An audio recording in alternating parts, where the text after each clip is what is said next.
En tant qu'Alsacien, je vais enfin vous montrer comment faire une vraie bonne flamencuche. On dirait pas comme ça, mais la flamencuche, c'est hyper technique à faire. Cette recette se transporte vraiment de génération en génération. Même le four là qu'on a chez nous, il a été créé spécialement par mon grand-père. Pour l'occasion, je vais sortir la belle vaisselle alsacienne. Déjà, pour créer la pâte, c'est hyper simple. Il faut seulement de l'eau et de la farine et un peu de sel. On la laisse mélanger à peu près 20 minutes et ensuite, il faut bien la pétrir. Une fois qu'on a bien malaxé la pâte, c'est la première fois que je vous montre une flamencuche, je suis trop content.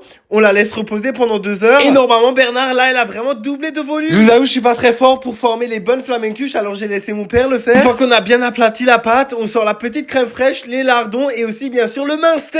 Avant de créer la flamencuche, il faut bien nettoyer le four avec le balai pour savoir si le four a une bonne température. On verse un peu de farine dans le four et si jamais ça a brûlé comme ici, ça veut dire qu'il est trop chaud. Pendant que le four refroidit un peu, on crée notre petite flamencuche. On met bien sûr de la crème fraîche, des lardons, des oignons. Ça, c'est vraiment la flamencuche basique. On la laisse quelques minutes à l'intérieur et regardez-moi ça, comment ça a l'air délicieux. Et c'est hyper important de les couper en forme de quadrille. Ce n'est pas une pizza. Et ça, mes je m'en lasserai jamais. C'est tellement délicieux.